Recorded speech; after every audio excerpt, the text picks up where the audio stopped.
Right, well, welcome to the Vote.ga question time. And it's the turn of St Brelade Connétable candidate, Mike Jackson. Welcome, thanks for joining us. Good evening. And welcome to everybody at home. This is your opportunity to get your questions into Mike ahead of the election, less than a week to go. So if you want to ask your burning questions, then do get your questions in now. There is just 1 minute to answer each question, and we will be strict on timing, and I'm asking for questions from people, obviously particularly in St Brelade, who want to ask you anything, and fair questions. We've asked for people to make sure that the questions are the kind of questions that any candidates could answer, and obviously clean as well. So I will, without further ado, get started, Mike. Now you've obviously going for re-election. Indeed, I am. And so is there anything that you feel that you didn't achieve in the last term of office that you're particularly keen to achieve this time around? There are several uncompleted projects which I'd like to deal with, some coming towards completion. One is the cemetery at Kenvay, which is probably 90% complete now. This was a movement into a field adjacent to the existing one, and it's not a subject for everyone, I appreciate, but it's something we have as a parish to deal with. And I'm pleased that that'll be a lovely, tranquil area. I'm pleased with the results that I see it so far. There are other various building projects within the parish properties that we have to deal with. We have to modernise them.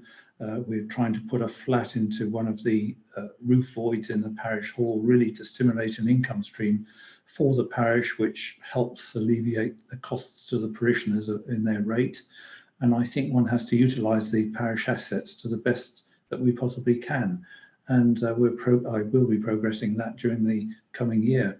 We have the Elephant Park, which is a very popular park for the children. Okay, thank you. That's your minute up. So people just joining us at home, we are talking to Mike Jackson, the St Brelade Connétable candidate, and you get your questions in now. There's the Q&A box on your screen, so please do get your questions into Mike now. So you know, one of the huge issues that is island-wide, I appreciate, but every parish has to deal with it in their own way to a certain extent, and that's of course the housing crisis. What are your views? Do you feel that St Brelade is managing that adequately? We had significant developments in St Brelade in the 50s, the 60s, the 70s and the 80s. And we are running out of space. Where do we build further housing is the question. And I'm focused on looking at the old Kenvay school site, which lends itself nicely, should we say, to last time buyers. That in turn could release other properties for first time buyers. I don't think most of the population in the parish want greenfields built on. That's the alternative, which is not popular. So we have to look at infilling odd spaces here and there and trying to squeeze those first time and last time buyers places in those particular sites. Okay, and do you think that you've got the balance right with representing parishioners? Do you think that everybody's voices are heard, or do you feel that you need to do more in any particular areas? I'm always personally pleased to receive correspondence, communications from any parishioner. Everybody has different issues, and I've been involved with the states and government for long enough to understand hopefully how to redirect it. I have to say it's difficult sometimes to keep up with the changes that have been going on in government, particularly with regard to social services, where it seems to be a constant changing feast. But I pledge myself to my parishioners to say I'll support them wherever necessary. Okay, thank you. And one of the other things I know that candidates have been hearing on the doorsteps where they've gone across the island has been the changes to the electoral system. I mean, you're obviously an unopposed candidate, but you've got the option of voting for none of the above, but that's not the main change. The main change, of course, is the loss of the island-wide mandate with no senators. Are you happy with the way the electoral system is being changed, or is this something that you would vote against or bring a proposition for in the next Parliament if you were to get in? I have to say I didn't support the proposals we have before us at the moment, and to be truthful, St Brelade is the least affected in terms of deputies, but of course we have lost the island-wide mandate, and the message I'm receiving from everybody I talk to, and I'm around the parish quite a lot, is that it is unpopular. I have a suspicion that we'll see a proposition on the table soon after the elections to bring it back. Now, whether we follow the Guernsey model, where everybody is on an island-wide mandate, or not, remains to be seen. But I suspect we'll be going in that direction, and I'd support that. Okay, thank you. Now, you have in the past held a position within government. Do you think it's right for constables, particularly now with that mandate gone, the island-wide mandate gone, do you think it's right for constables to be holding positions within government? I think it depends on the size of the parish and the size of the staff one has in the parish. For me, I did the role of Minister of Transport and Technical Service, which I enjoyed, and there was quite a lot of overlap with the parish role in that we deal with roads and drains and such like. But there is a time constraint, and I think as for St Brelade's, my duty has to be to the parish primarily. What sort of role I take on in addition, I think one's obliged to do something, whether it be a scrutiny role, assistant minister role, or some such like, remains to be seen. But no, the primary role has to be to the parish. Okay, thank you. Now, one of the other, the clear issue that everybody's facing at the moment, as we go into winter particularly, is the cost of living crisis. So do you think that there's any role for the parish in helping alleviate that problem, or is it something that you feel that government needs to do? The parish can only look out for those less well off and try and give support or direct support the best it can through our volunteers, through the various organisations who provide food banks, for instance. The parishes aren't funded to be able to provide the service that we used to. We used to provide welfare, and that was taken back into the States in about 2006, if my memory serves me correct. Not always been successful. We have less control, which is a shame, because I think we did it better, quite frankly, in those days.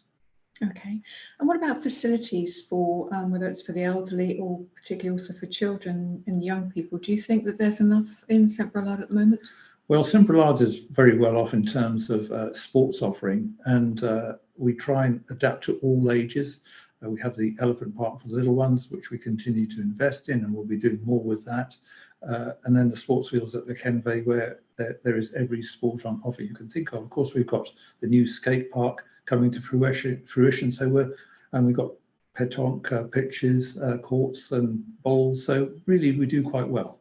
Yes, okay. And so don't forget, if you're just joining us now, we are talking to Mike Jackson, who is St Brelade Connétable candidate. And do get your questions in. The Q&A box is in front of you on your Zoom webinar page. One of the other issues is the farming community, of course. There's been lots of talk and there's lots of stories about farmers who are pulling out of food growing within the island. What are your views about agriculture within the parish of St Brelade? Well, we have several good agriculturists in the parish, and I'm very, very keen to support them. I suppose my philosophy is that we should be growing more in the island to feed ourselves. But of course, it's that we've got unfair competition in that there's no restriction on supermarkets bringing in cheap food, and by nature, we're all going to look at the bottom line. If we're short of money, that's going to be a deciding factor. So if local growers are to compete with the supermarket imports, they will need support, some sort of governmental support. There's no question about it.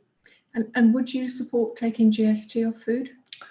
I would rather it was reduced through the line. I have sat through the original GST debates, and to take it off separately on food is incredibly complicated. The UK model isn't good. We followed originally, I think, the New Zealand model, which is far more balanced. I'd rather see a reduction in rate throughout, back to 3%, which it was in the first place. Okay. Jay has asked a question. It said, would you support cctv in St Brelade to stop vandalism? I have had discussions with our local community police officer only in the last few days to try and understand where they were with regard to the vandalism which has taken place. There are issues with one or two individuals who have mental health issues. really difficult to take it to say much more than that. But they have, if I can describe it as a handle on the situation. I don't think we want to live in a complete police state where we're watched all the time. But I take the point, and we do put CCTV where it's necessary, and we'll continue to do so because there are obviously hotspots, and we need to discourage any sort of vandalism. And he's also asked, would you re-examine the alcohol licence that's been allowed next to the elephant park if you were re-elected? Well, clearly it hasn't worked.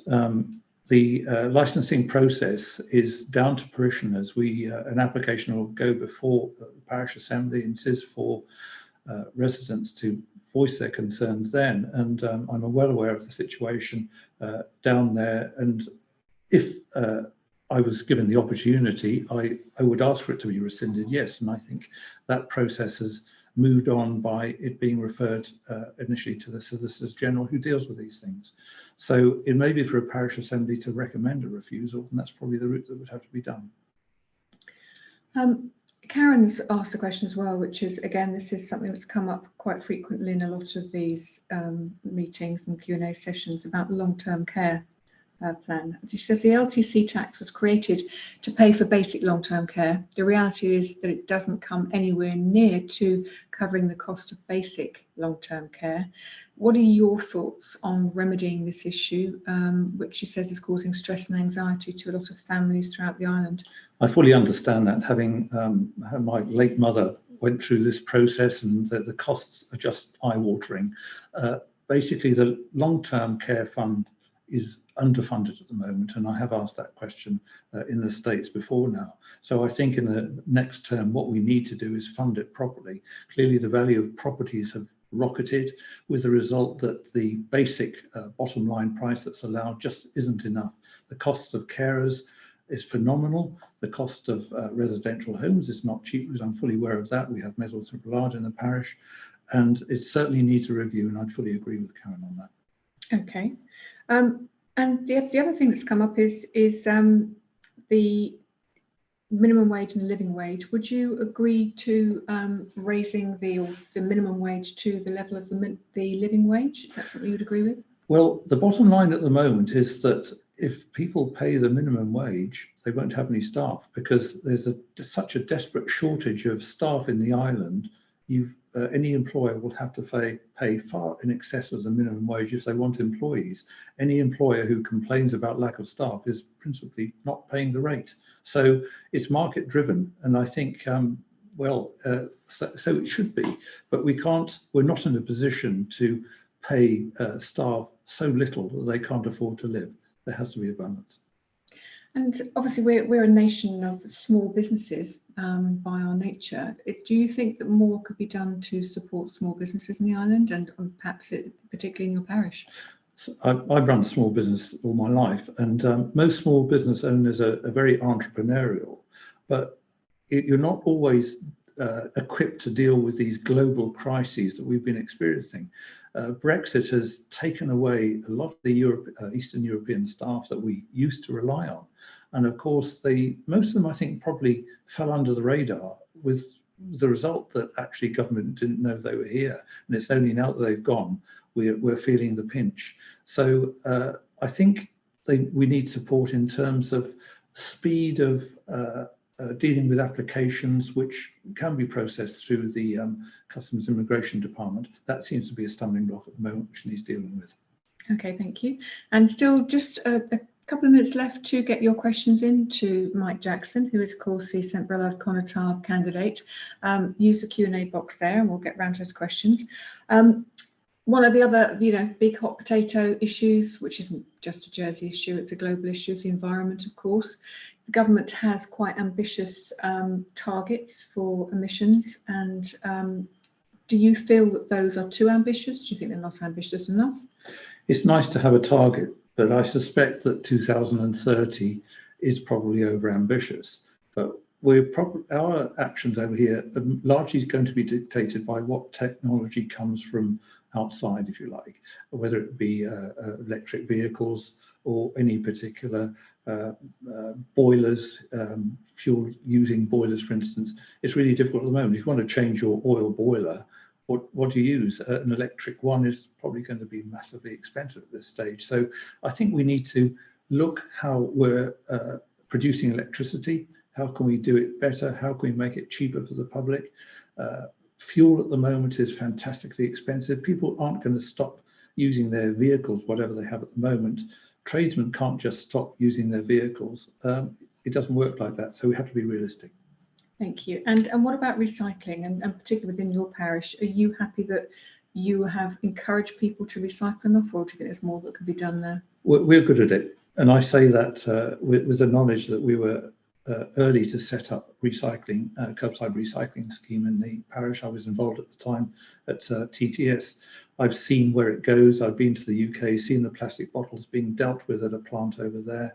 I know the cardboard's dealt with and the cans are dealt with. So what I'd like to do in this next term is enhance the tonnages being collected and also develop a green waste curbside collection for those gardeners to utilise, and it can be taken down to Colette and to the green waste site down there. And that's an area I'm focusing on at the moment. And what about your facilities on the roads for cyclists and for walkers? Do you think that it's safe enough for people to cycle around the parish? Well, we're fortunate in having the railway travel, railway walk as it's called. We could do better.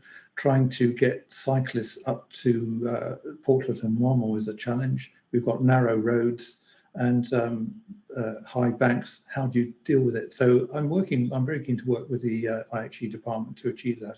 And I know they're enthusiastic too. We also need cycle racks in the right places. The EV bike scheme is working well, but they have to have somewhere to put them. So I shall work with the IHE people to develop that. Okay, thank you. Sarah's asked a question. She says, firstly, thank you to Mike Jackson for all your great work so far. She says you've got her vote.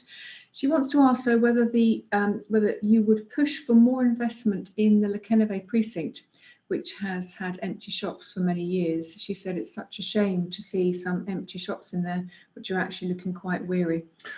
It's sad, and I was there yesterday.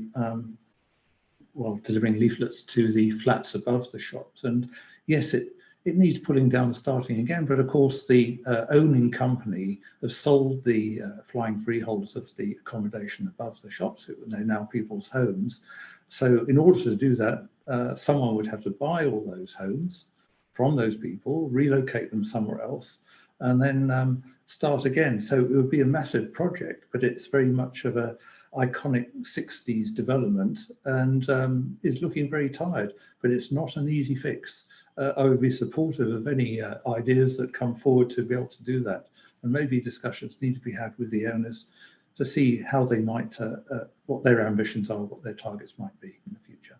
Okay, thank you. And I'm just going to, we're almost out of time. I'm going to ask you one more question, because you are up for re-election as opposed to this being your first term. So we started by asking you what you've wanted to do that you hadn't done in the last term. But what I want to ask you now is think forward 4 years, and looking back, what do you hope that your legacy will be if you were to get re-elected? My ambition is to have stability in the parish, make sure it works for everybody. Everybody, I feel, likes some sort of stability, but at the same time, we can't have this housing situation where people are leaving the island to go to England, UK or wherever because they can't afford to be here. So we need to make it easier for people to stay in not only our parish, but also the island. And that's really very high on my list. Okay, thank you very much. So thank you for joining us, Mike Jackson, and thank you to everybody at home for tuning in. And don't forget, it's less than a week to go before you can vote on the 22nd. And if you do want to take participation in the pre-poll, that is already open in St Paul's Centre in town, but do take photo ID if you want to take that early bird option. But thank you very much for joining us and for your questions, and thank you, Mike. Thank you.